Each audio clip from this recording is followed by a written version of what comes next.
Welcome back to the Open Mic Broadcast Network, the radio guy, Dr. Mike Prince. I am fortunate to have my good buddy on the line with me right now. That is none other than Shotgun Willie Simmons of FAMU. How you doing, my man? I'm doing awesome, Mike. How's it going? Well, I dare not complain, brother, and we're just, as I say, counting it all joy.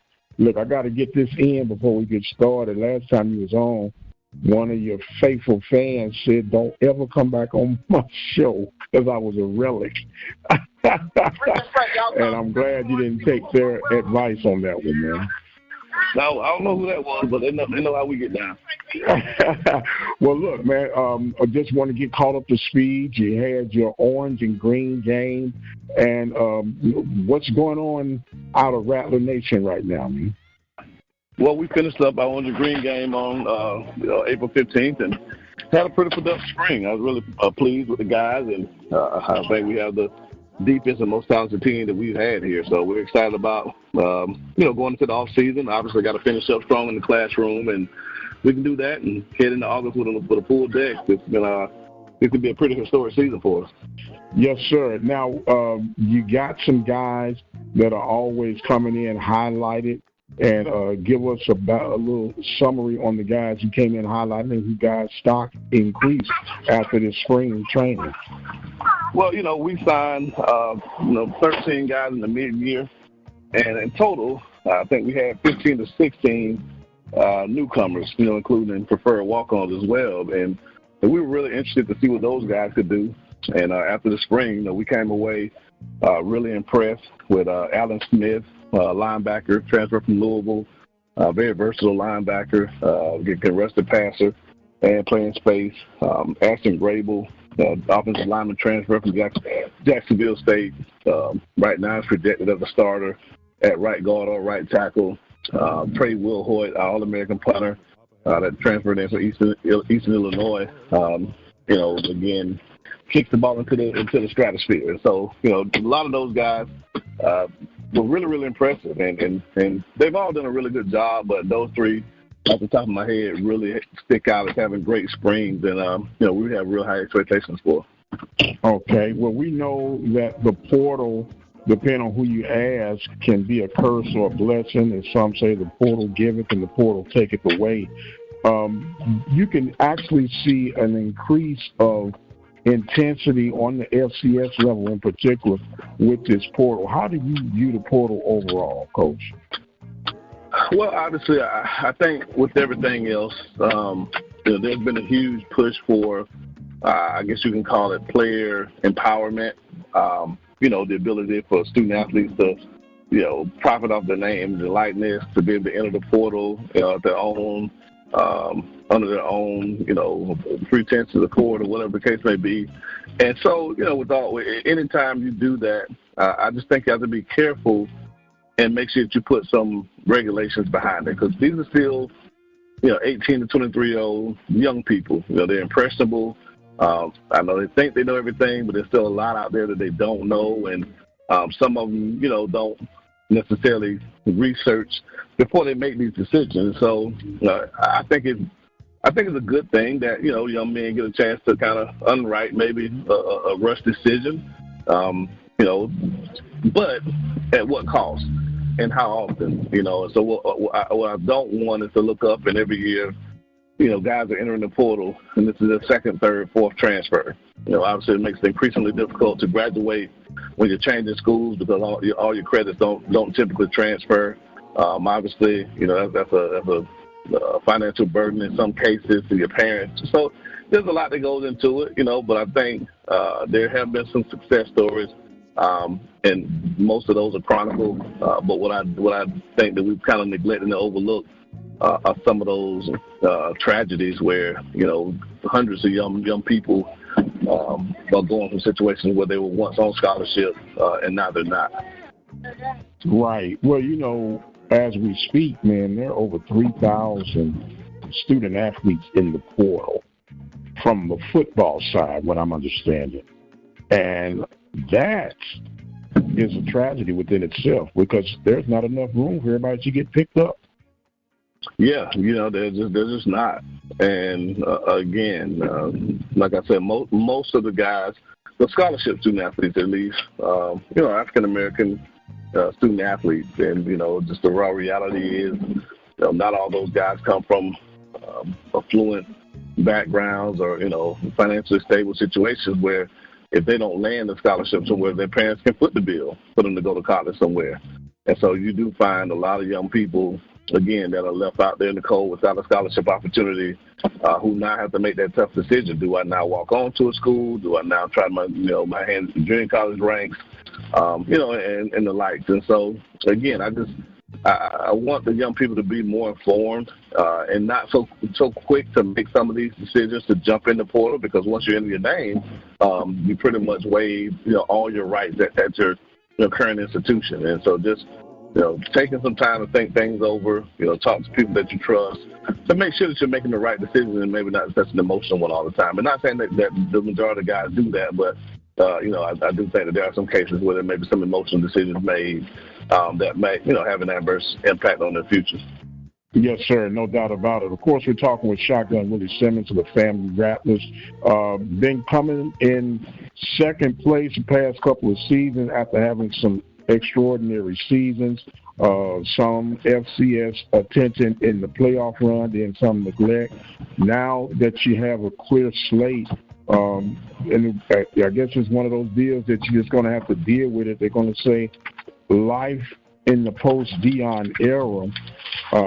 Right now, if you look at it on paper, you guys would have to be probably the favorite pick going into the selections when they meet in Birmingham. However, you still got to prove it on paper. And is it one of those, not on paper, but on the field? And is it one of those bittersweet moments where, man, I know we had a good deal, but I kind of wish the brother hung around one more year so I could prove it to him head to head? Well, obviously the ultimate competitor in you never wants a guy to walk away, without a chance to redeem yourself. It's like when you were younger, that guy comes up and and beats you in the game of basketball and takes his ball and goes home, right? That old saying, take my ball and go home. So, obviously the competitor in me would have loved an opportunity to go up against Prime, and obviously with our relationship. But at the end of the day, it's still Florida A&M, versus Jackson State. And so we will get that opportunity once again in Miami Gardens, the first game of the season, against the Tigers to try to right our wrongs and rectify, a couple of losses over the last couple of years. And so we're excited about that opportunity. And, I know TC he understands what's at stake. I'm sure he's getting his team prepared, and he's been a part of this game before. And I don't think the pageantry will be lost because Coach Prime is not on the other sideline. I think the fan base is still just as excited. It's an ESPN game, and so I think a lot of eyes will still be on the game. So we're really excited about the chance to go into Miami Gardens because it's still FAMU versus Jackson State, not quite Willie Simmons versus, Deion Sanders or in this case, T.C. Taylor. No doubt about it. Now, what's exciting about the big picture, down the road picture, yes, Deion Kane had a tremendous impact on Jackson State, the Southwestern Athletic Conference. And I'm going to say it was like a cherry on top because from my vantage point, and I know this might sound biased, I've always thought that the SWAC had a very profitable brand. Then Deion Kane put that cherry on top. Now it's up to those who remain to carry that flavor of the month, if you would, down the road, which leads me to the potential TV rights. With HBCU Go coming into the fold and what they're paying for secondary, it's got to look promising to you guys on what the primary deal can be when that time comes. Yeah, no, I think this is something that we've talked about, for the last couple of years, internally and, externally.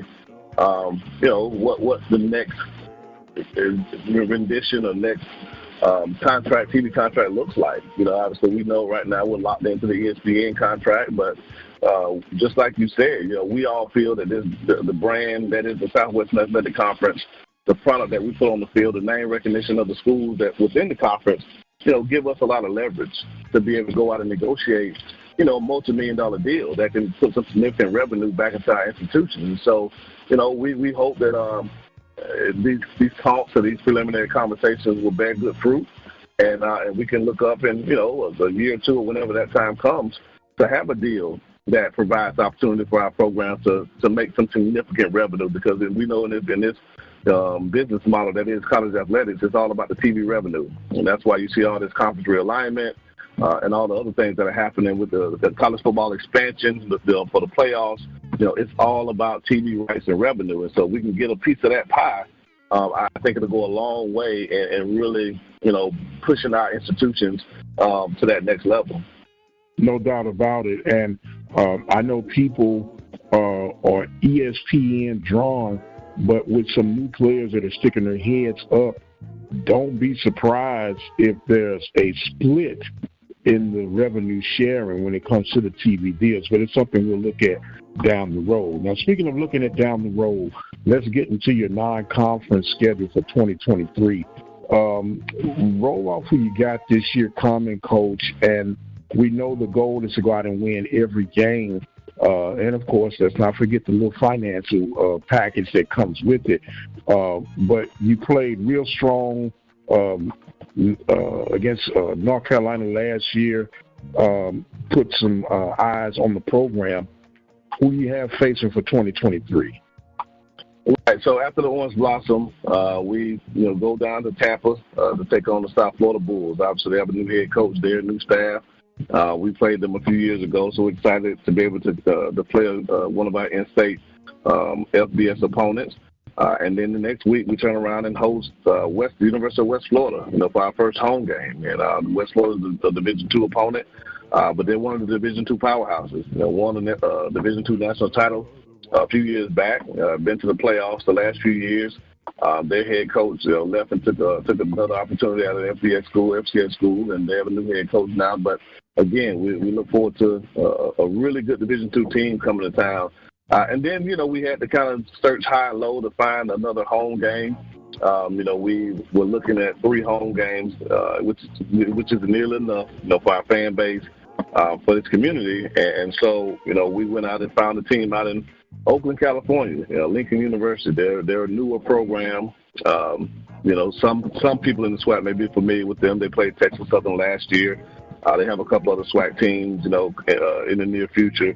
But again, they're a new not startup program, but they've been around a few years.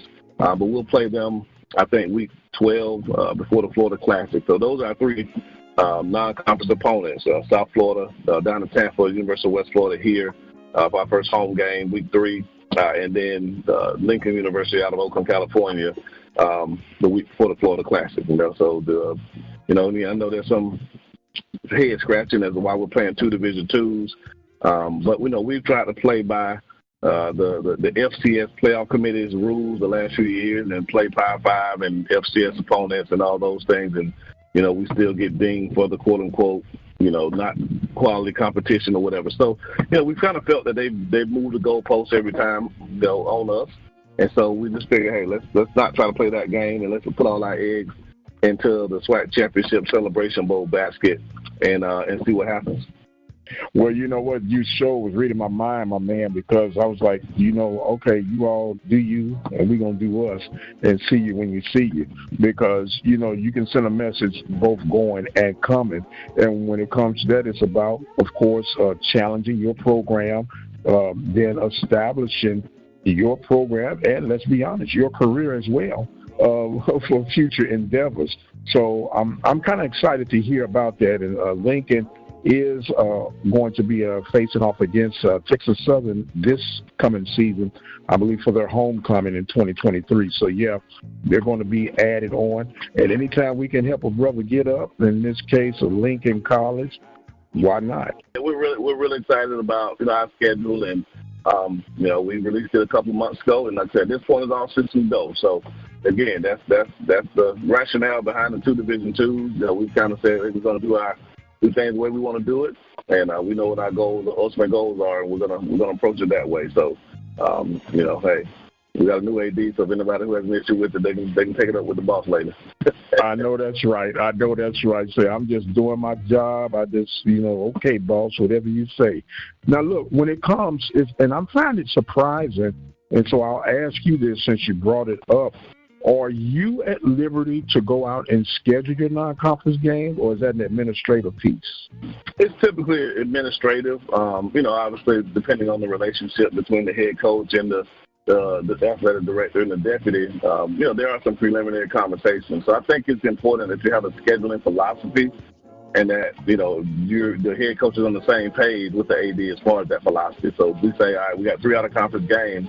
We want to play a guaranteed game against an FCS. We want to play an FCS opponent, and we don't want to play Division II. Or you say, hey, we want to play, 2 FBSs to try to maximize guaranteed revenue and an FCS. So in some cases, some teams play up to 3 FBSs. So again, it's all about what the scheduling philosophy is, what the needs are for the respective programs. And I think as long as the head coach and the athletic director are on the same page, and that, the ADs understand that, hey, the tougher competition, right, the less chance we have for wins. And so I don't want to go out and play, 2 or 3 FBS opponents and then get judged at the end of the year for having a subpar record, right? And so, I remember my last year at Prairie View in 2017. We played Sam Houston State, who I think had just lost in the national championship game the year prior. We played Nichols State, which is another very, very strong team out of the Southland Conference, and we played Incarnate Word, who at the time wasn't. They're really, really good now, but they weren't, as they were up and coming. Yeah, they were up and coming. But you look up and you have 3 Southland opponents in the same season, so that's a pretty tough schedule, and then to turn around and go through a SWAC schedule. So we walked out of there one out of 3. One out of 3. And we're still able to have a winning record and all that and all those things. But when you do that and you don't play the Division IIs or in some cases the Virginia Lynchburgs of the world, that a lot of teams have played the SWAC and some of those other smaller programs that I ain't gonna say guaranteed wins, but are much easier games than a tough Southland team or the Group of 5 or even Power 5.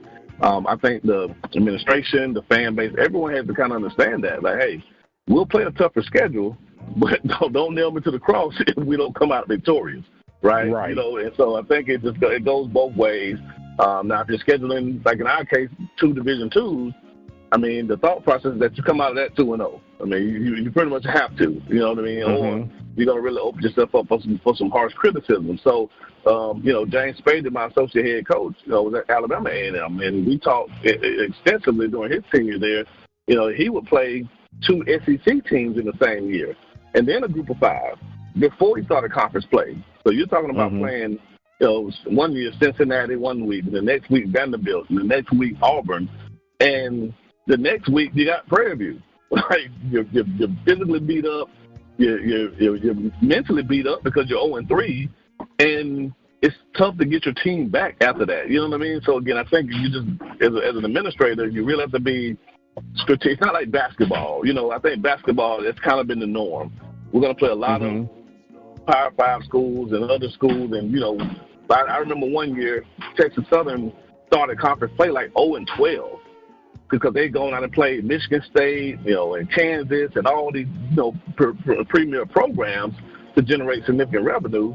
And then they went and ran the table in the SWAC and won the SWAC championship after starting 0-12. Right. But that's basketball. You're not taking the physical pounding. It's not it's a different type of mindset. And so I think, you have to just be strategic, as how you schedule in football. But as long as the AD and the head coach are on the same page and that expectation is clearly defined, I think you can go out and schedule and everybody feels good about the outcome, if you happen to drop a couple of those quote-unquote guaranteed games, because you're playing them for the revenue. Obviously we all want to win. Everybody plays to win, but you're not scheduling, in our case at Prairie View, Texas A&M, because you want to go, you feel like you can go beat Texas A&M.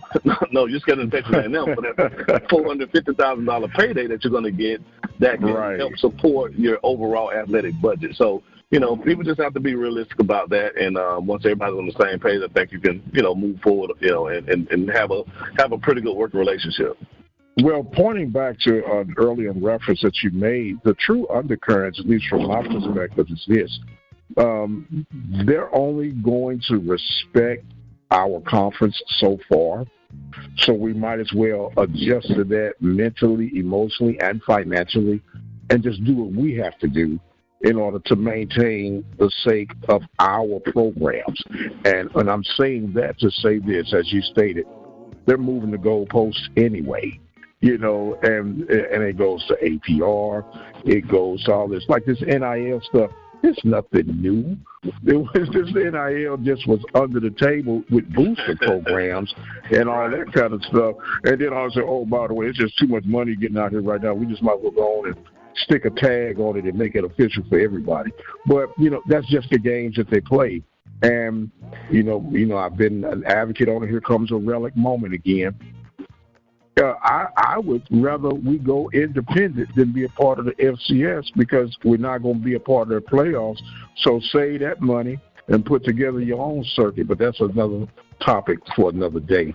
I'm talking shotgun Willie Simmons. Go ahead. I didn't mean to cut you off, brother. Go ahead. No.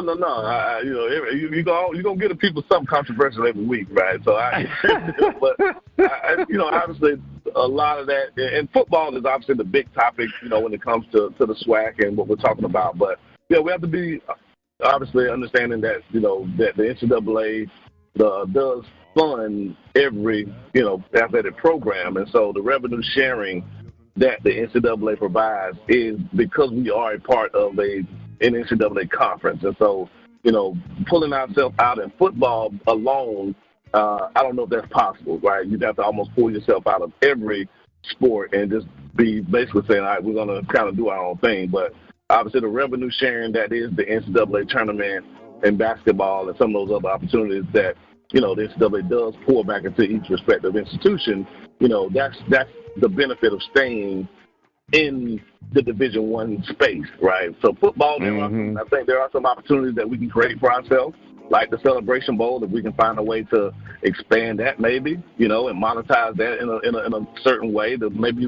we create our own quote-unquote college football playoff. That's black college. That, now you have like you said, the SWAC championship is a bowl game. Maybe the MEAC has their own version of a championship that's a bowl game. And then you meet in a neutral site for a semifinal game. And then the Atlanta game is the true national championship. And now you're looking at maybe 3 to 4 bowl game type experiences, and that's significant revenue, right, as opposed to just one. So I do think there's some creative ways that, the football programs can maybe monetize ourselves. But overall, obviously being a member of the NCAA and Division I does serve us from a financial standpoint. Yes, sir. Well, here comes controversy 2.0. Okay, the Power Fives have already established they're going to do their own thing anyway, and the NCAA has no control nor say on what they're doing, and then they kick what they can't kick on the Power Fives to those that remain, i.e. Group Fives and FCS. Restructure that thing. Let the Power 5 island go on and drift off and do what they're going to do, and then bring this thing back to where it can be still salvageable and a season of true hope for all that remain. But so at that point, if you let the 64, 65, close to 70 autonomy institutions, what they call, pull away and say, okay, we're going to take our ball and go home. But that's not just the college football playoff. What do you do about the NCAA tournament? Because there's also Kansas going away from basketball. That's Duke, that's North Carolina, that's UCLA, there's all these perennial powers in basketball taking their ball and going home too. So what happens to the NCAA tournament? Are you going to generate billions of dollars to watch, Group of 5 and lower level schools play at that point? Yeah, when you look at the structure of the financial pie that comes from the NCAA, it's all the basketball tournament. Right. No, that's what I'm saying. What my point of reference was, football is wanting to do their own thing, and I'm talking Power 5. But they've always done their own thing, though. I know, but go ahead they got their TV deals now, right? And my point is, the TV deals are only going to last so long. You look at all these big layoffs from your big networks, and because they keep paying all these TV deals, now they can't even pay the folks who helped generate them to get to that point.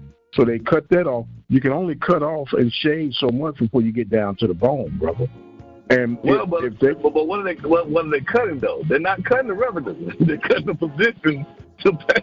So the revenue's gonna stay there. Of course, that's what I'm saying. But they're cutting revenue one way or the other. They're gonna cut it on the high end or the low end, whether it's jobs or whether it's restriction on what you're paying for TV rights. Revenue's going to be cut one way or the other. There's no way around that. So someone becomes the sacrificial lamb. And so right now, the consumer becomes the sacrificial lamb. Absolutely. But because of the demand, the consumer is still going to pay it. And so if it gets to a point where you're charging streaming services to watch the bowl games, and all, they're still going to pay it. That's why now you go to a basketball game to watch the Phoenix Suns versus, you're going to pay $1,000 for a ticket, right? Because the demand is so high, because people are willing to. You ain't going to see it in the empty seats tonight in a playoff game. And you can't get in the arena for less than $500 to $1,000. And that's nosebleed seats. And so because the demand is so high and people are willing to pay, if they have the charge to watch bowl games, to keep the revenue in the $1 billion range, they're going to do that. Before they say, okay, ACC, SEC, Big Ten, we can't pay y'all the billions that we promised y'all. They're not going to do that, right? So they're going to make the money. So the bowl system, in the way it's structured, the Power 5 schools in football, but not even just Power 5, but the FBS schools have always done their own thing. So the college football playoff, all that's done is found a way to monetize it more for the distribution of the football, of the money in those respective conferences for football. But at the same time, the number one generator for revenue at the NCAA level is the NCAA basketball tournament. Yes, sir. And so that's why I think it would be detrimental for the autonomous schools to quote unquote break away and do their own thing. No, they still need to be members of the NCAA. Now, what you want to call FBS football, that's a different conversation, because that's where the breakaway, quote-unquote, goes. So, okay, we want to have this bowl-type structure where now the ACC plays the Big Ten and the Pac-12, and they just play this. Everybody else, they just play each other, right? For this playoff structure that they want to create, that's if they want to do that. But for our sake, at the Group of 5 level, the mid-major level, and in football, the FCS level, we still need the Texas A&Ms of the world, the Texases, the LSUs. We need them as member schools with the NCAA, because that's the only way that we're going to generate revenue, because, again, the money flows towards those schools, and then they pass it down to everybody else. I understand all of that. I understand all that. But the way this thing is heading right now, the guaranteed games that we have depended on are slowly fading away. They are. And so, yeah, you're right. And they are. And because of that, we have to be ahead of that and make sure that we have a strategic plan to offset that revenue in other ways. Right? Which was my whole initial point of stating what I said, because we have become, if you allow me to use this term, welfare recipients of the Power Fives. And based on what they feel like they need to give us is what we're trying to wait for the 1st or the 15th to show up on. And the more we be in that position, the more dependent and the less power and voice that we will have for those that remain. And this is not just an HBCU thing. This is, as I stated, a Group 5 FCS challenge. Okay, right. And so the ones who are really stuck in nomad land are the Group 5 programs, because some of them are really nothing but real strong FCS program. Okay, but they're delusional, thinking that they're going to belong and fit with the Power 5 structure of what remains. And what I'm saying is that if the Group 5s come to reality and come on back home to the FCS status, you still have enough strong, significant programs where you can have that alternative plan to survive life without the Power 5 dependency. Yeah, I mean, I definitely think that's a conversation that will have to be had on multiple levels. I mean, again, you're talking about Power 5 ADs, Group of 5 ADs, FCS. I mean, like, I think we would all have to figure out what that looks like because, like it or not, we have depended on that revenue from our Power 5 brothers and sisters for so long in all sports, not just any revenue-generated sport. That's where the significant revenue is generated. It's not generated in ticket sales. It's generated in guarantee games. So, absolutely, Prairie View, A&M, Texas Southern, FAMU, we're always going to play those Power 5 schools in basketball, in football, in baseball, in women's basketball. In order for the soccer team to be able to fly across the country when they play in a tournament and not get on a bus for 20 hours, right? That's the reality of what we do, and so we understand that in football, and, because of that, we say, hey, we're willing to go play the University of Miami in 2024, right? Even though they're paying players hundreds of thousands of dollars NIL money. We're willing to go in there and play them because we understand that's how we keep our programs afloat. No doubt about it. And Prime had a great point. At some point, you want to get out of that model. I don't think it's a sustainable model for the overall viability of our programs as far as football goes, right? I don't want my team to have to go and play teams that have 10 times more resources than my team has. It's 25% more scholarships than my team has. I mean, it really puts your team at a significant disadvantage when you're playing teams that much bigger, faster, stronger with that many more scholarships. And so if we can create a sustainable model, if we can monetize our brands like we talked about in the beginning to get the significant TV deals where now you look up and imagine if at the end of every year when Texas A&M is getting their $50 million check, Prairie View A&M is getting their $5 million check, right? Imagine when the University of Florida gets their $50 million check from the SEC, FAMU gets their $5 million check from the SWAC distribution. Now at that point we don't have to schedule Miami. We don't have to schedule Georgia, North Carolina, and all these places. We can schedule all FCS teams, build a level playing field, and run our programs that way. So that's the goal, and if we can get there, I think we got a bright future. Yes, sir, and that was the whole point of reference that generated us to go down this deep rabbit hole. Yeah, I'm with you. We get on our tangents. Yeah, no doubt. We get right back to the point. Yes, sir, and that's good. That's good. But so my whole thing is someone has to be bold enough to, say, you know what, I would have to deal with it. I'll be the one to start this thing off. And when you see the significance of it and the purpose of it, man, it just makes everything else line up. But it's going to always give us something to talk about, always give us something to shoot and be focused toward. We got all that established, man. I got to ask you this. July 25th, Birmingham, Alabama, SWAC Media Day. Do you have who you're going to bring with you to represent your program? Right now, I'm thinking, and obviously that's subject to change, but I'm thinking, Jeremy Musa, obviously there's a great chance that Jeremy will be the preseason, pick for Offensive Player of the Year. He will automatically by, default be the first team preseason quarterback with Shador having transferred to Colorado. Expect a great season from him. And, he's a very articulate guy, 4.0 student graduate, and I think he'll represent the institution well. And then defensively, I'm probably leaning towards either Isaiah Major, our linebacker, who I think has a chance to be, Conference Player of the Year, or Kamari Stevens, our defensive end, first-team defensive end, who led the conference in sacks last year per game. So, one of those two guys right now is kind of what I'm thinking, but obviously, I'll make that determination here in the next few weeks leading up to Media Day. But either way, I feel really good that those guys will represent the institution in a first-class manner. Okay, and I got to give you a hard time, man. I have to look at who your homecoming opponent would be for 2023. What's up with that, man? You already. And see, and so I want to put a disclaimer out there for all of Panther Nation, right? I love my time at Prairie View. Bubba McDowell's one of my favorite people. Dan Lemke, from my staff, is there now as the co-DC. And so it was nothing personal about the decision to make them homecoming. When we look at our schedule, we have 4 home games. And so, obviously, homecoming is about generating revenue. And I hope you don't hear that, Mike. That had a weather alert on my phone. But obviously, homecoming is about, 1, generating revenue. We want to have a sellout crowd. And we look at the timing of the year it is.